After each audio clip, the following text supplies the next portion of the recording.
मुख्यमंत्री एकनाथ शिंदे यांनी ज्या पूरग्रस्तांशी संवाद साधला ते पूरग्रस्त आता तातडीनं या ठिकाणी बाहेर पडतायत। आपण बघतोय अद्यापही इथं पोलिसांचा फौजफाटा आहे, पालिकेचे कर्मचारी सुद्धा इथंच आहेत। असं असतानाच मुख्यमंत्र्यांच्या हस्ते ज्यांना ज्यांना ज्या वस्तू दिलेत त्या वस्तू घेऊन आता ते परत एकदा निघालेत। आपण त्यांच्याशी बोलूयात।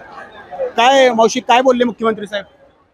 ते आमच्या रूमात नाही आलं, नाही आला, नाही भेटले, आमच्या रूमात नाही आलं। हे कोणी दिलं? दुसऱ्यानं दिलं। मग आता लगेच कुठे चालले तुम्ही? नाही पोरा लगीला आले म्हणून खाली आले। खाली आले। काय पाणी आहे का तुमच्या तिथं? आता आहे पाणी, अर्धी अर्धी आहे। घरी चालले? नाही, खाली बसले।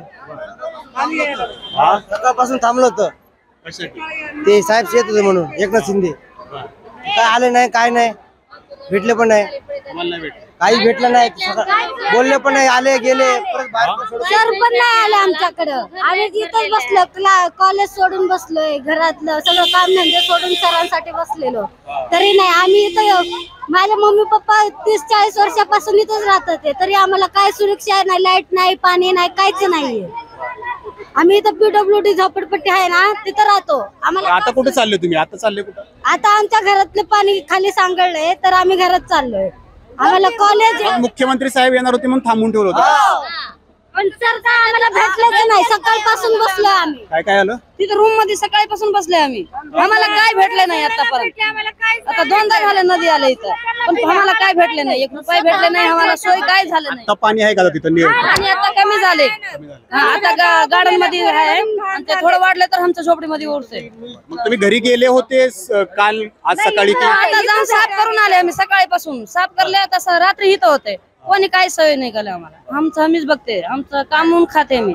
मग आता घरी चालले तुम्ही? आता घरी काय करणार, इथं बसून आम्हाला कोणी खायला चादर पण भेटले नाही, कोणाला देतात त्यांना देतात, आम्हाला येत नाही, कोण नाही येत असले का आम्हाला।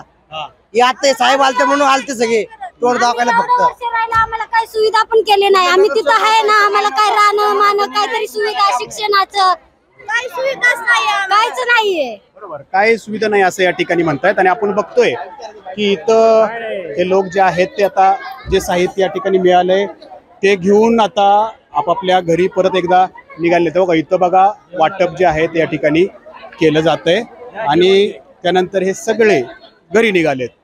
काहींचं म्हणणं आहे आमच्या घरी आता पाणी नितरलेलं आहे, पाणी नाहीये, आम्ही सकाळी घरी होतो, परत त्यांना या ठिकाणी बोलवून घेतलं, मुख्यमंत्री येणार म्हणून त्यांना बराच वेळ या ठिकाणी ताटकळत बसावं लागलं। काहीशी तर मुख्यमंत्र्यांचा संवादही झाला नाही, त्यांच्याकडून मात्र उघडपणे नाराजी व्यक्त केली जाते। नाजिम मुल्ला, ABP माझा, पिंपरी चिंचवड। ABP माझा, उघडा डोळे बघा नीट।